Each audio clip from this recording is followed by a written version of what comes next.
Hello friends, how are you friends? Have nice day friends. Friends చూడండి, ఈరోజైతే మీకు cabbage తోట ఏ విధంగా ఉంటుందో చూపిస్తున్నాను ఫ్రెండ్స్. చూడండి, ఇదంతా కూడా క్యాబేజీ తోట అన్నమాట. చూడండి క్యాబేజీ గడ్డ ఏ విధంగా అయితే ఉందో, మనకు ఈ విధంగా అయితే క్యాబేజీ గడ్డ అయితే లభిస్తుంది. చూడండి మొక్కకు అయితే ఏ విధంగా అయితే క్యాబేజీ గడ్డ పెరిగిందో చాలా బాగుంది ఫ్రెండ్స్. మనకు చూడండి ఎంత గుండ్రంగా ఒక బంతి మాదిరి అయితే ఉంది. మనకు పూతగడ్డ ఏ విధంగా అయితే వస్తుందో సేమ్ అదే విధంగా కూడా ఈ క్యాబేజీ కూడా అదే విధంగా వస్తుంది. చూడండి ఫ్రెండ్స్, మనకు పూతగడ్డ అది ఒక ఫ్లవర్ మాదిరి అయితే వస్తుంది. ఇదైతే మరి క్యాబేజీ రోల్ మాదిరి ఎలా ఉంటుందంటే రోల్గా ఒక బంతి రూపంలో అయితే ఉంటుంది. చూడండి ఒక మొక్కకైతే ఈ విధంగా అయితే ఉంటుంది. మనము ఈ విధంగా తెంపుకొని మరి రైతులైతే ఈ విధంగా తెంపుకొని మార్కెట్కి అయితే తరలిస్తారు.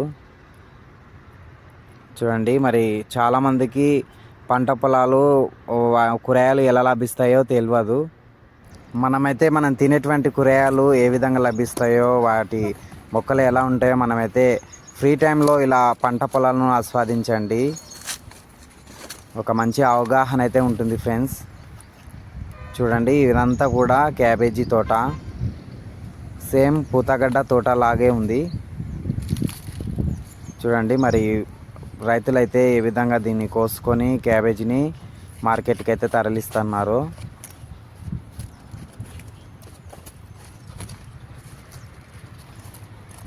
చూడండి ఫ్రెండ్స్, మొత్తం ఎలా కాసిందంటే మొక్కకు చాలా అద్భుతంగా కాసింది. చూడండి ఫ్రెండ్స్ ఎంత బాగుంది, చాలా బాగుంది. మొత్తం చుట్టలుగా ఒక రోల్ మాదిరి అయితే ఉంటుంది. నాకైతే ఫ్రీ టైంలో ఇలా పంట పొలాలను ఆస్వాదించాలంటే నాకు చాలా ఇష్టం ఫ్రెండ్స్.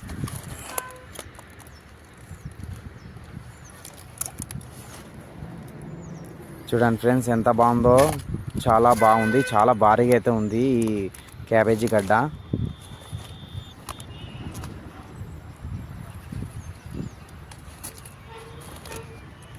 నాకైతే వీటిని చూసేటప్పుడు, ఈ తోటను చూసినప్పుడు నాకైతే కడుపు నిండిపోయింది. ఇంకా ఈ తోటనల్లా చూస్తే నాకు చాలా సంతోషం అయితే వేస్తుంది ఫ్రెండ్స్. ఎంత భారీ ఉందంటే చూడండి, క్యాబేజీ గడ్డ చాలా భారీ ఉంది.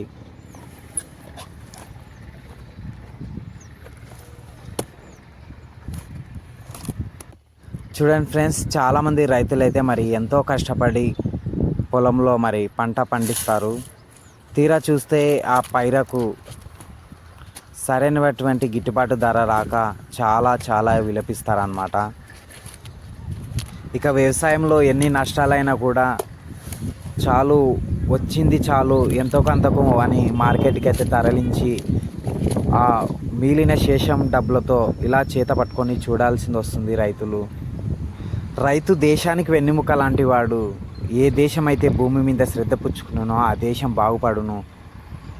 అన్నదాత సుఖీభవ అన్నారు. 10 మంది కడుపు నింపే అన్నదాత కష్టాలను ఎవరు చూసేవారు ఉన్నారు? జై జవాన్ జై Kisan. Thank you friends, thank you for watching.